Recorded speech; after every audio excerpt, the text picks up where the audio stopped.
সুপ্রিয় ছাত্রছাত্রীবৃন্দ, আশা করি ভালো রয়েছে।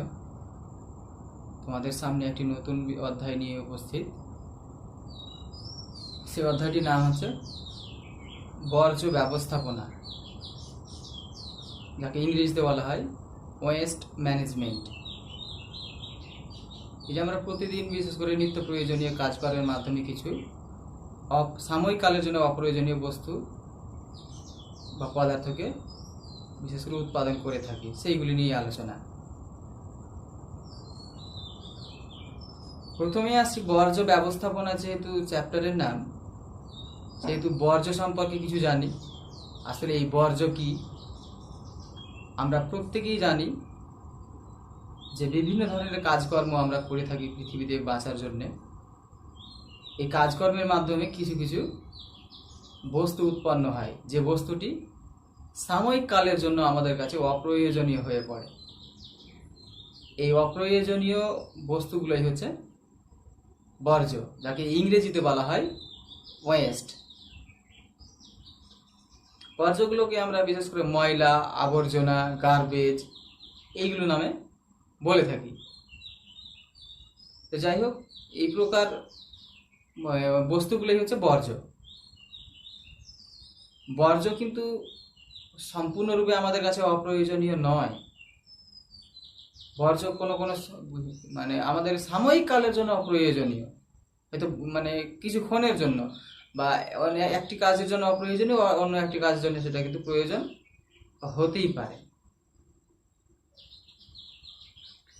আচ্ছা, এই যে বর্জ্যগুলো কি কি উৎস থেকে আমরা বিশেষ করে উৎপাদন করে থাকি, সেই সমস্ত উৎসগুলো কি, আর এই উৎসগুলো থেকে আমরা কি কি রকমের বর্জ্যগুলোকে উৎপাদন করতে পারি, এই সম্পর্কে প্রথমেই আমরা আসি। যেহেতু আমরা বাড়িতে বাস করি বা গৃহস্থালিতে অবস্থান করছি, এই গৃহস্থালিতে কি কি ধরনের বর্জ্যগুলো উৎপন্ন হয় বা হতে পারে।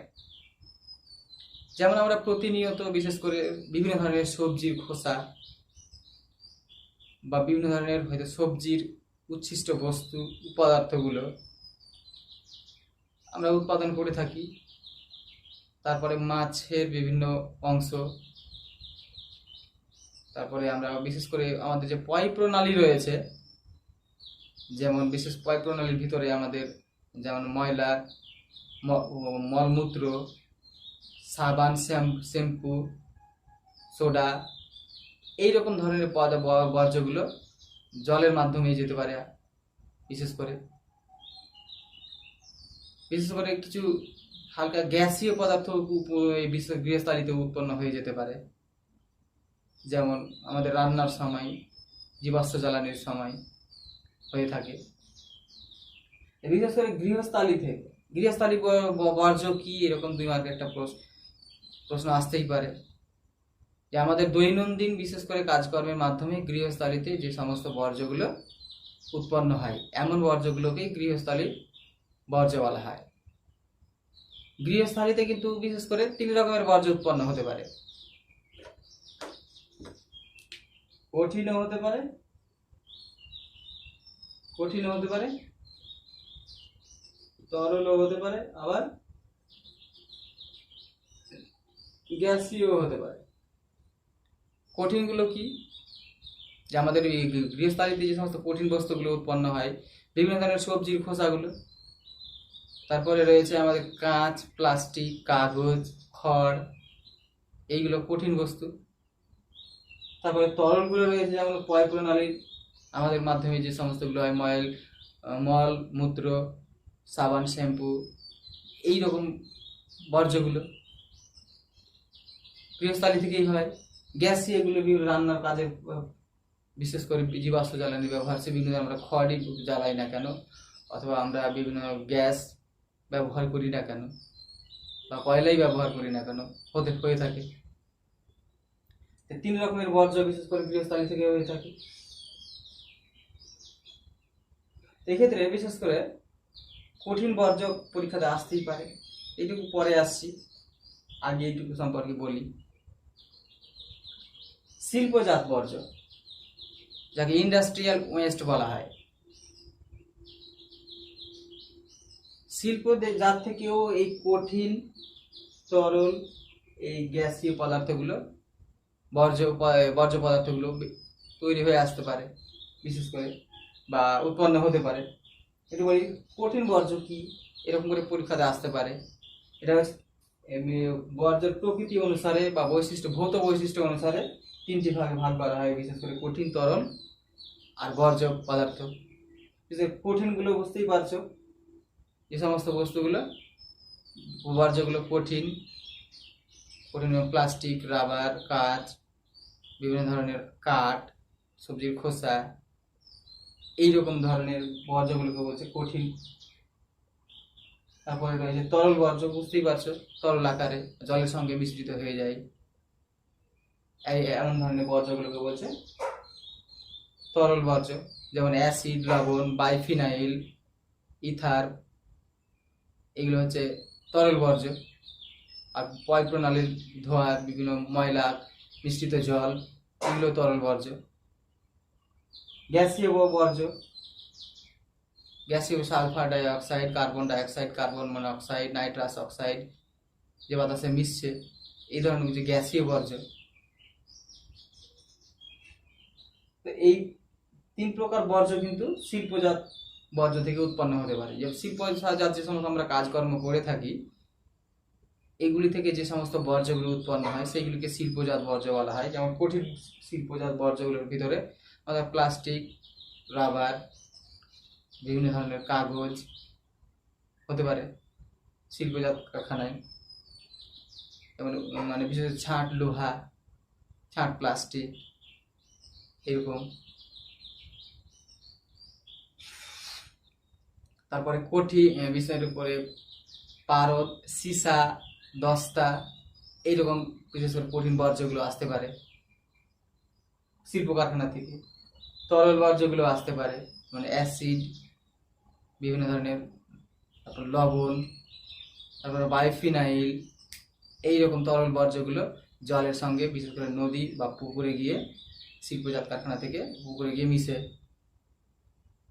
গ্যাসীয় বর্জ্যগুলো রয়েছে কিছু, বিশেষ করে carbon dioxide, sulphur dioxide, chlorine, এইরকম ধরনের গ্যাসগুলো বিশেষ করে শিল্প কারখানা থেকে পরিবেশে মেশে বা বায়ুমণ্ডলে চলে যায়। কৃষিজাত বর্জ্য কিছু রয়েছে। আবার কৃষিজাত বর্জ্যগুলো কি, আমরা কৃষিজাত বর্জ্যগুলো বিশেষ করে বিভিন্ন ধরনের যে ফসলগুলো আমরা উৎপন্ন করি, সেই বিভিন্ন ধরনের ধান, গমের খড় হোক, বিশেষ করে বিভিন্ন ধরনের সবজির পচা সবজি হোক, এইগুলো বিশেষ করে কৃষিজাত বর্জ্য, কৃষিজাত থেকে বা কৃষিজ বর্জ্যগুলো আবার 2 টাইপেরও হতে পারে। এগুলো মানে জৈব ভঙ্গুর হতে হয়, বিশেষ করে পচনশীল, পচনজাত, বিশেষ করে বর্জ্য যেগুলো বললাম, যে খড়, কুটো, বিভিন্ন সবজি বা ফলমূল, পচা ফলমূল, এইরকম ধরনের বর্জ্যগুলোকে বলা হয় কৃষিজ বর্জ্য। এর মধ্যে আরও রয়েছে বিভিন্ন প্রকার রাসায়নিক সার, যা দিলে আমাদের বিশেষ করে কৃষিজ ফসল উৎপাদনের জন্য দেওয়া হয়। এইগুলি যেমন বিভিন্ন ধরনের নাইট্রেট, ফসফেট, সালফেট, এই ধরনের সারগুলো বিশেষ করে যখন আমরা জমিতে দিই, তখন জমির সঙ্গে বৃষ্টির জলের সঙ্গে মিশে সেইগুলো কোনো নদীতে বা পুকুরে পড়ে জল দূষণ ঘটায়। আবার রয়েছে বিভিন্ন ধরনের পেস্টিসাইডস বা কীটনাশক। এই কীটনাশকগুলো বিশেষ করে মানুষের শরীরে স্থায়ীভাবে ঢুকে যায়। যেমন একটি হচ্ছে ক্লোরিনেটেড হাইড্রোকার্বন। এই ক্লোরিনেটেড হাইড্রোকার্বনটি বিশেষ করে সবজির মাধ্যমে বা ফসলের মাধ্যমে মানুষের জীবদেহে চলে আসে। জীবদেহে আসার ফলে একটি জীব বিবর্ধন ঘটায়। জীব বিবর্ধন হচ্ছে জীবের ভিতরে ধীরে ধীরে কনসেন্ট্রেশন হয়ে যাওয়া বিভিন্ন ধরনের ক্ষতিকারক পদার্থগুলো, যে বিভিন্ন ধরনের অসুখ সৃষ্টি করে। তো এই ধরনের বর্জ্যগুলোকে বলছে কৃষিজ বর্জ্য। তারপরে আসি পৌরসভার বর্জ্য। আমরা শহরের প্রত্যেকেই শহরে কখনো না কখনো গিয়েছি। শহরের বিশেষ করে আমাদের গ্রামের এলাকাতে থাকে পঞ্চায়েত ব্যবস্থা, আর শহরে গেলেই দেখতে পাবে পৌরসভা। এই পৌরসভাতে গ্রামের একটা গৃহস্থালীর বর্জ্য আর শহরের পৌরসভার বর্জ্য মোটামুটি মানে কাছাকাছি, কিন্তু পৌরসভাতে আরও বিভিন্ন ধরনের কাজকর্ম সংঘটিত হয়। শহর এলাকা যেহেতু, তো আমাদের গৃহস্থালীতে যেগুলো উৎপন্ন হয় সেগুলো তো প্রত্যেকটাই পৌরসভাতে উৎপন্ন হয়। যেমন বিভিন্ন ধরনের খোসা, সবজির খোসা, তারপরে বিভিন্ন ধরনের মাছ মাংসর বিভিন্ন উচ্ছিষ্ট পদার্থগুলো, তারপরে তো রয়েছে বায়ু প্রণালী তো রয়েছেই। এছাড়াও পৌরসভাতে বিভিন্ন ধরনের শিল্পজাত কর্মগুলো কিন্তু কিছু কিছু সংগঠিত হয়। তারপরে পৌরসভাতে হসপিটাল রয়েছে বা হাসপাতাল রয়েছে, হাসপাতাল সংক্রান্ত কিছু বর্জ্যগুলো আছে, চিকিৎসা সংক্রান্ত বর্জ্য, সেগুলো সংক্রামকও হয় আবার অসংক্রামকও হয়। এই সংক্রামক বর্জ্য আর অসংক্রামক বর্জ্য, বিশেষ করে এই চিকিৎসা সংক্রান্ত বর্জ্যগুলোকে দুটো পার্ট ভাগ করা হয়, যেগুলো হসপিটাল থেকে বা হাসপাতাল থেকে উৎপন্ন হয়। তো পৌরসভাতে হসপিটালও রয়েছে, তো হসপিটালের রয়েছে বিভিন্ন স্কুল কলেজ, এইগুলো থাকতে পারে। এখান থেকে বিভিন্ন ধরনের কাগজগুলো আসতে পারে। তো এইরকম বর্জ্যগুলো ইয়েতে থেকে আসে, পৌরসভা থেকে আসতে পারে। এবার আছে জৈব বর্জ্য। আসলে জৈব বর্জ্য কি? Bio West. এই গৃহস্থালীর বাইরে আমরা কিছু কিছু কাজকর্ম করে থাকি, যেমন চর্ম শিল্প কারখানা, পোলট্রি ফার্ম, এইরকম ধরনের, বা জুতো শিল্প কারখানা।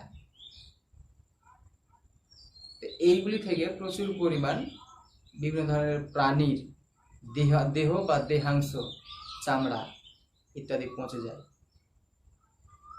এছাড়াও রয়েছে বিভিন্ন উদ্ভিদের ডাল পাতা, এইগুলি পচে মাটির সঙ্গে মিশে যেতে পারে। এই ধরনের বর্জ্যগুলোকে বলা হয় জৈব বর্জ্য। তো বিশেষ করে জীব থেকে উদ্ভূত বর্জ্যগুলোকে বলা হয় জৈব বর্জ্য। এই জৈব যে সমস্ত বর্জ্য এখানে বিশেষ করে এই পার্টে ফেলা হবে, যেগুলো গৃহস্থালী থেকে একটু বাইরে হতে হবে। জৈব বর্জ্যগুলো পরিবেশে বাড়িতেও হতে পারে, পৌরসভাতেও হতে পারে জৈব বর্জ্যগুলো, বা যে কোনো একটা শিল্প কারখানাতেও হতে পারে। বিভিন্ন ধরনের পশু পাখির দেহ বা দেহাংশ, বিভিন্ন উদ্ভিদের দেহ বা দেহাংশ, ডালপালা পাতা, এইগুলি পচে যে বর্জ্যটা উৎপন্ন হয়, বা বিভিন্ন ধরনের খড়কুটো, এইগুলো থেকেই যে বর্জ্যটা উৎপন্ন হয় সেইগুলিকে জৈব বর্জ্য বা বায়ো ওয়েস্ট বলা হয়। বায়ো ওয়েস্টগুলো কিন্তু আমাদের পরিবেশের পক্ষে সেরকম ধরনের হার্মফুল বা ক্ষতিকারক কিন্তু নয়। এবারে আসি হাসপাতালের বর্জ্য। হাসপাতালের বর্জ্য মোটামুটি তোমরা জানছই। হাসপাতালের যে বিভিন্ন ধরনের ব্যান্ডেজ, সিরিঞ্জ, তারপরে সূচ, ওষুধের মোড়ক, বিশেষ করে যে হসপিটালের যে বিভিন্ন রান্নাঘরে যে সমস্ত বর্জ্যগুলো হয়, হসপিটালের রান্নাঘরও থাকে, রান্নাঘরে কিছু বর্জ্য উৎপন্ন হয়, যেমন প্লাস্টিকের থালা, প্লাস্টিকের গ্লাস, তারপরে গ্লাভস রয়েছে। এই সমস্ত বর্জ্যগুলো হসপিটাল থেকে উৎপন্ন হয় বা হাসপাতাল থেকে উৎপন্ন হয়। এইগুলো কি বলছে? চিকিৎসা সংক্রান্ত বর্জ্য বা হাসপাতালের বর্জ্য, হাসপাতাল থেকে উদ্ভূত বর্জ্য পদার্থ। এই হাসপাতাল থেকে বর্জ্য পদার্থগুলো দুই রকমের, একটা হচ্ছে সংক্রামক বর্জ্য আর একটা হচ্ছে অসংক্রামক বর্জ্য। দুই রকমের হয়। সংক্রামক মানে কি? যে এমন কিছু বর্জ্য যেগুলো বিশেষ করে বিভিন্ন প্রকার অসুখ ছড়ায়, এক ব্যক্তির দেহ থেকে অন্য ব্যক্তির দেহে বিভিন্ন প্রকারের অসুখগুলো ছড়ায়, জেনারেশন টু জেনারেশন, বিশেষ করে এক ব্যক্তি থেকে অন্য ব্যক্তিতে সংক্রমণ ছড়াবে। এইরকম বর্জ্যগুলোকে বলছে সংক্রামক বর্জ্য। একটু আগেই বললাম যে সংক্রামক বর্জ্যের বিশেষ করে কোনগুলো, যেইগুলি থেকে বিশেষ করে মানুষের সরাসরি ফিজিক্যাল কন্ট্যাক্ট থাকবে, যেমন রক্ত থাকবে, পুজে থাকবে, বিশেষ করে সিরিজ থাকবে, গ্লাভস থাকবে, গ্লাভসে হতে পারে, অথবা বিভিন্ন অপারেশনের ক্ষেত্রে যে সমস্ত যন্ত্রপাতিগুলো ছুরি, কাঁচি, ব্লেড এইগুলি বিশেষ করে ব্যবহার হয়। তো এইগুলি হচ্ছে কি সংক্রামক বর্জ্য। ব্যান্ডেজ একটা সংক্রামক বর্জ্য। রক্তমাখা তুলোগুলো হচ্ছে সংক্রামক বর্জ্য। তো এইগুলি হচ্ছে সংক্রামক বর্জ্যের ভিতরে আছে। তারপরে অসংক্রামক বর্জ্য কিছু তৈরি হয় হসপিটালে, যেমন খাবারের যে প্লাস্টিকের থালাগুলো, ওষুধের যে মোড়ক রয়েছে বিশেষ করে, তারপর ওষুধের ফয়েলগুলো রয়েছে, তারপরে রয়েছে বিভিন্ন প্রকারের হসপিটালে ব্যবহৃত কাগজগুলো, যে প্রেসক্রিপশনগুলো যে রয়েছে, এইগুলো বিশেষ করে অসংক্রামক বর্জ্য। তো হসপিটালের দুই রকমের বর্জ্য উৎপন্ন, একটা সংক্রামক বর্জ্য আর একটা অসংক্রামক বর্জ্য। অসংক্রামক বর্জ্যগুলো আবার বলছি, ওষুধের মোড়কটা, ওষুধের ফয়েল, বিশেষ করে ওষুধের বিভিন্ন ধরনের কাঁচের বোতলগুলো, প্লাস্টিকের বোতলগুলো, কাঁচের বোতল, প্লাস্টিকের বোতল, বিশেষ করে স্যালাইন ব্যবহৃত প্লাস্টিকের বোতলগুলো, বিভিন্ন প্রকার কাগজ, বিভিন্ন হসপিটালে বিভিন্ন প্লাস্টিকের থালা, প্লাস্টিকের গ্লাস, এগুলো অসংক্রামক বর্জ্যের মধ্যে আসে। এবারে আসি তেজস্ক্রিয় বর্জ্য। তোমরা পর্যায় সারণীর তেজস্ক্রিয় পদার্থগুলোর নাম শুনেছ, প্রত্যেকেই জানো, যেমন uranium, thorium, barium, radium, strontium, caesium, এই ধরনের বর্জ্যগুলোকে বলা হয়, এই ধরনের পদার্থগুলোকে তেজস্ক্রিয় পদার্থ বলা হয়। এদের ভিতরে অ্যাটমিক বিশেষ করে ক্ষমতা রয়েছে বা পারমাণবিক ক্ষমতা। এই ধরনের বর্জ্যগুলো বিশেষ করে তেজস্ক্রিয় বর্জ্য। এই বর্জ্যগুলো উৎপন্ন হয় কোথা থেকে? এই তেজস্ক্রিয় বর্জ্যগুলো এই ধরনের যে ইউরেনিয়াম, থোরিয়াম, এই ধরনের পদার্থগুলো ব্যবহৃত হয় পারমাণবিক বিদ্যুৎ কেন্দ্রে। পারমাণবিক বিদ্যুৎ কেন্দ্রে তারপরে পারমাণবিক বোমা তৈরি করা হয়। এই পারমাণবিক বোমা যখন যেখানে বিশেষ করে ফাটানো হয় বা বিশেষ করে পরীক্ষা করা হয়, সেই সমস্ত স্থানগুলিতে বর্জ্যগুলো মিশে যায়। পারমাণবিক বিদ্যুৎ যেখানে উৎপন্ন করা হয়, সেখান থেকে বিশেষ করে যে শেষাংশ ছাইটুকু থাকে, সেইটুকুই মানে বিশেষ করে অত্যন্ত বিপজ্জনক বর্জ্য। তোমরা শুনেছ যে 1945 সালে হিরোশিমা নাগাসাকিতে 6 আর 9 আগস্ট দুটো পারমাণবিক বোমা ফেলেছিল। সেখান থেকে যে বর্জ্যগুলো, পারমাণবিক বর্জ্য বা এই তেজস্ক্রিয় বর্জ্যগুলো মানুষের শরীরে মিশে গেছে। এর ফলে এখনও সেখানে কিন্তু পঙ্গু সন্তান জন্মগ্রহণ করছে। এর ভয়াবহতা তোমরা সম্পর্কে জানো। তো এই তেজস্ক্রিয় বর্জ্যগুলো বিশেষ করে পারমাণবিক চুল্লি থেকে হয়, পরমাণুর বিস্ফোরণ থেকে হতে পারে, বা যে কোনো আরও কিছু তেজস্ক্রিয় বর্জ্য মানে বিভিন্ন ধরনের মেডিকেল পারপাসে ব্যবহার করা হয় বা চিকিৎসা কাজে ব্যবহার করা হয়, সেখান থেকে কিছুটা আসতে পারে। তো এইগুলোর উদাহরণ চাইতে পারে, যেমন ইউরেনিয়াম,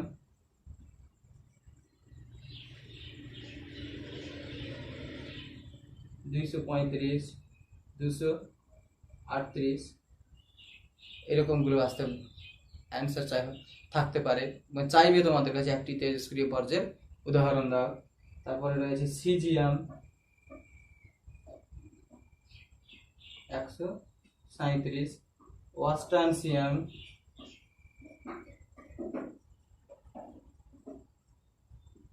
90, কার্বন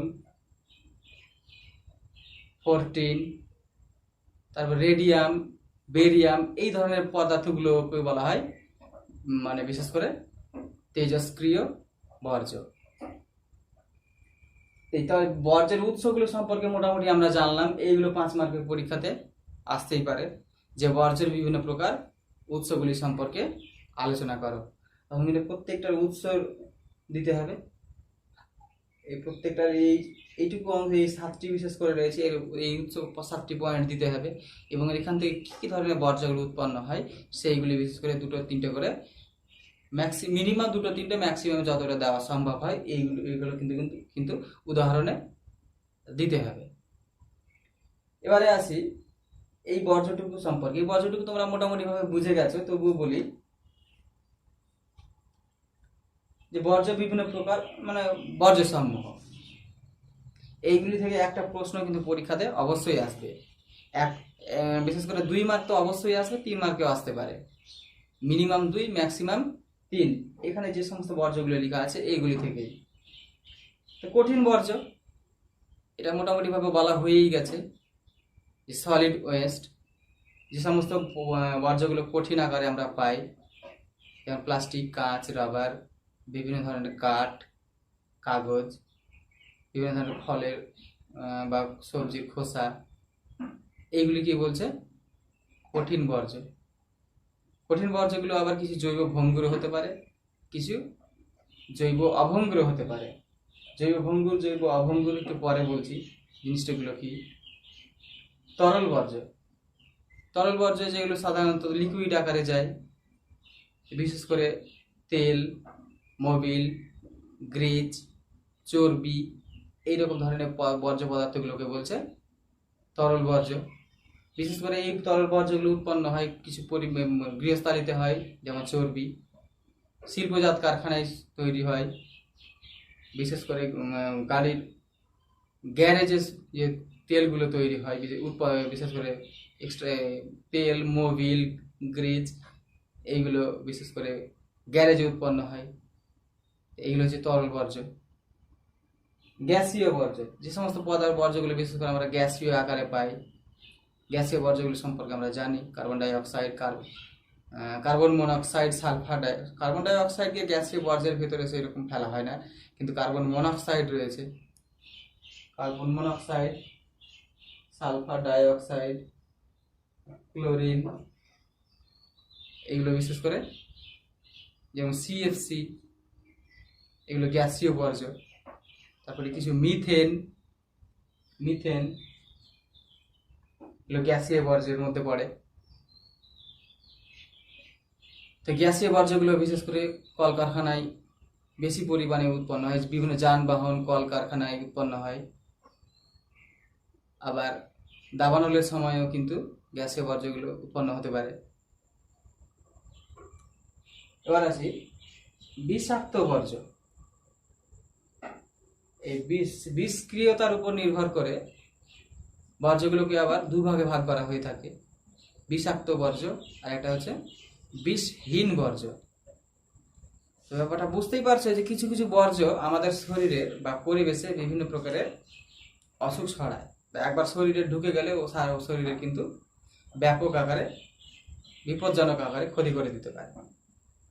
যেমন বিশেষ করে ক্লোরিন, পারদ, সীসা, দস্তা, ক্যাডমিয়াম, আর্সেনিক, এইরকম ধরনের বর্জ্যগুলো কিন্তু আমাদের শরীরে প্রবেশ করলে দীর্ঘদিনের জন্য আমাদের বিশেষ করে বিভিন্ন ধরনের অসুখ সৃষ্টি করতে পারে, যা আমাদের মানে হয়তো স্বল্প কিছুদিনের জন্য আমাদের প্রাণটা কেড়ে নিতে পারে।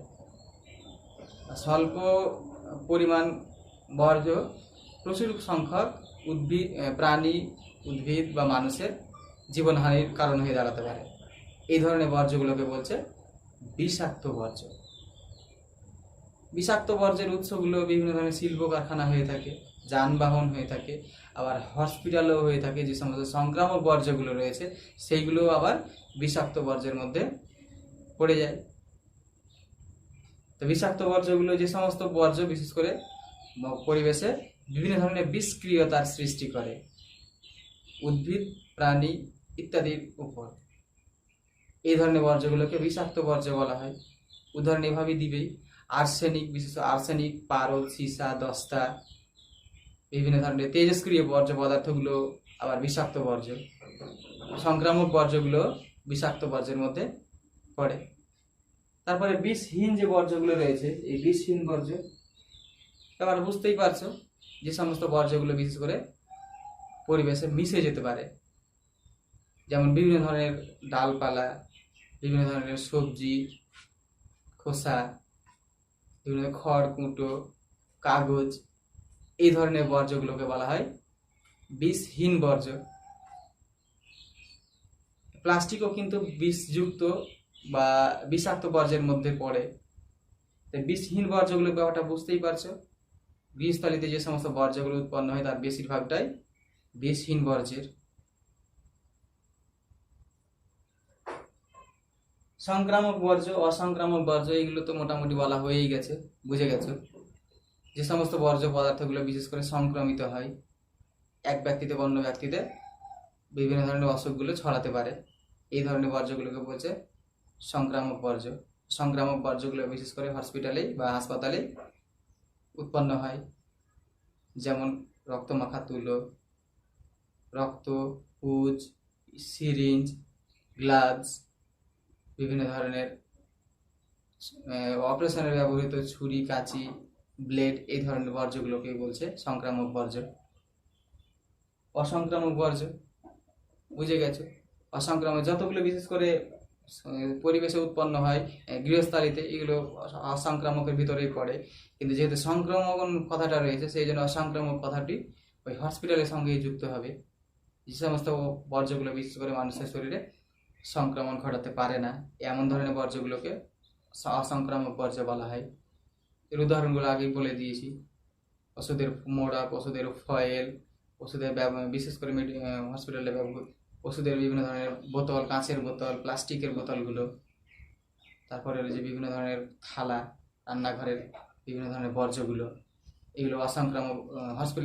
হসপিটালের রান্নাঘরের বিভিন্ন বর্জ্য পদার্থগুলো, এগুলো হচ্ছে অসংক্রামক বর্জ্যের মধ্যে পড়ে। আবার কাগজ, প্রেসক্রিপশনগুলো। জৈব ভঙ্গুর বর্জ্য আর জৈব অভঙ্গুর বর্জ্য, এইগুলো কি? জৈব ভঙ্গুর মানে কি? জৈব ভঙ্গুর, জৈব মানে কি? জীব। ভঙ্গুর মানে কি? ভেঙে যাওয়া।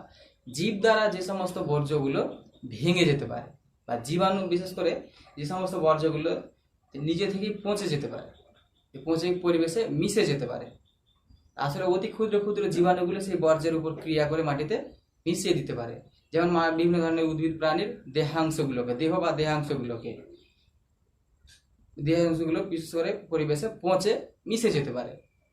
এই ধরনের বর্জ্যগুলোকে বলা হয় জৈব ভঙ্গুর বর্জ্য। এর আর একটা নাম রয়েছে জীব বিশ্লেষ্য পদার্থ। জীব বিশ্লেষ্য পদার্থ বর্জ্য, জীব বিশ্লেষ্য বর্জ্য পদার্থ, এইরকম করে পরীক্ষাতে আসতেই পারে যে জীব বিশ্লেষ্য বর্জ্য পদার্থ আর জীব অবিশ্লেষ্য বর্জ্য পদার্থ বা জৈব অভঙ্গুর বর্জ্য। যে সমস্ত বর্জ্যগুলো বিশেষ করে পচে মাটিতে বা পরিবেশে মিশে যেতে পারে, যেমন বিভিন্ন ধরনের উদ্ভিদ প্রাণীর দেহ বা দেহাংশ। অ্যাকচুয়ালি যে সমস্ত বর্জ্যগুলো বিশেষ করে প্রাকৃতিক প্রক্রিয়ায় বিশেষ করে জীব দ্বারা উদ্ভূত হয়, জীব দ্বারা মানে উদ্ভিদ প্রাণীর সে দেহ দেহাংশ সে যাই হোক না কেন, যেমন বিভিন্ন ধরনের গৃহস্থালিতে যে সমস্ত ফল, শাকসবজির যে উচ্ছিষ্ট পদার্থ বা খোসাগুলো হয়, এইগুলি বিশেষ করে জৈব বর্জ্য। যেমন আমাদের দেহগুলো যদি মরে যায় তাহলে কিছুদিন পরে মাটিতে মিশে যাবে। তো বিভিন্ন ধরনের দেহ বা দেহাংশগুলো বিশেষ করে এই জৈব ভঙ্গুর পদার্থের মধ্যে পড়ে। আর জৈব ভঙ্গুর পদার্থগুলো কিন্তু অতটা বিপজ্জনক পদার্থের মধ্যে পড়ে না। এইগুলি বর্জ্য পদার্থ যেহেতু মাটিতে মিশে যেতে পারে, তার জন্য এগুলো দীর্ঘদিন কিন্তু মাটিতে পড়ে থাকে না, আর এইগুলো পরিবেশে সেরকমভাবে ক্ষতিও করে না, সাময়িক কালের জন্য কিছুটা ক্ষতি করে দেয়। তারপরে আসি জৈব অভঙ্গুর বর্জ্য। যে সমস্ত বর্জ্যগুলো বিশেষ করে পরিবেশে মিশে যেতে পারে না, যেমন কাঁচ, রাবার, প্লাস্টিক, এই ধরনের বর্জ্যগুলো সহজে পরিবেশে মিশে যেতে পারে না, বা জীবাণুর দ্বারা এই সমস্ত বর্জ্যগুলো পচে না। এইরকম বর্জ্যগুলো কি বলছে? জৈব অভঙ্গুর বর্জ্য। আর এই বর্জ্যগুলো পরিবেশে দীর্ঘদিন টিকে থেকে পরিবেশের জল দূষণ, মাটি দূষণ ঘটাতে পারে।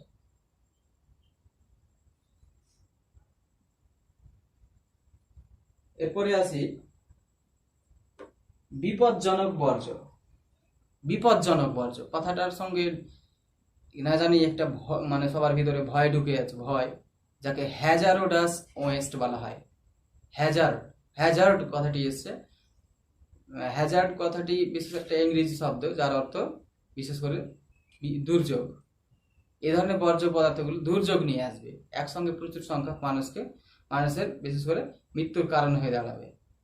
যেমন পারদ, ক্যাডমিয়ামের তোমরা নাম শুনেছো, জাপানে পারদ দ্বারা মিনামাতা রোগ ছড়িয়েছিল, ক্যাডমিয়াম দ্বারা আউচ রোগ ছড়িয়েছিল। যেমন আর্সেনিক, যদি কোনো এলাকার জলে যদি আর্সেনিক প্রচুর পরিমাণে থাকে, তাহলে সেখানকার মানুষ ওই বেশি আর্সেনিকযুক্ত জল পান করলে হাতে কিন্তু ব্ল্যাক ফুট ডিজিজ হতে পারে বা ব্ল্যাক ফুট অসুখ হতে পারে। যেমন কিছু রয়েছে ফ্লোরিন খেলে ফ্লোরিন যদি জলে মিশ্রিত থাকে তাহলে ফ্লুরোসিস রোগ হতে পারে, জল দূষণের ফলে বিশেষ করে হয়ে থাকে। তো যে সমস্ত বর্জ্যগুলো বিশেষ করে মানুষের জীবনে মানে প্রচুর বিপদ ডেকে আনে, দীর্ঘদিনের জন্য স্বল্পস্থায়ী এবং দীর্ঘস্থায়ী বিপদ ডেকে নিয়ে আসে। শুধু মানুষ বললে ভুল হবে, অ্যাকচুয়ালি উদ্ভিদ এবং প্রাণীর, অ্যাকচুয়ালি জীবের ক্ষেত্রে বিপদ ডেকে নিয়ে আসে। এমন ধরনের বর্জ্যগুলোকে বলা হয় বিপজ্জনক বর্জ্য। যেমন ইথার, পারদ, বিশেষ করে আর্সেনিক, ক্যাডমিয়াম, তারপরে রয়েছে বিভিন্ন প্রকার যে তেজস্ক্রিয় বর্জ্যগুলো, uranium, thorium, barium, caesium, plutonium, এই ধরনের বর্জ্যগুলো। তারপরে কিছু রয়েছে সালফিউরিক অ্যাসিড, বিভিন্ন ধরনের সালফিউরিক অ্যাসিড, তারপরে কার্বন মনোক্সাইডও হতে পারে। কার্বন মনোক্সাইড মানুষের শরীরে একটা শ্বাসকষ্ট নিয়ে আসে। তো এই ধরনের পদার্থগুলোকে বলা হয় বিপজ্জনক বর্জ্য পদার্থ।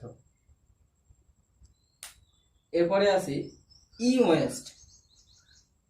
ওয়েস্ট কি?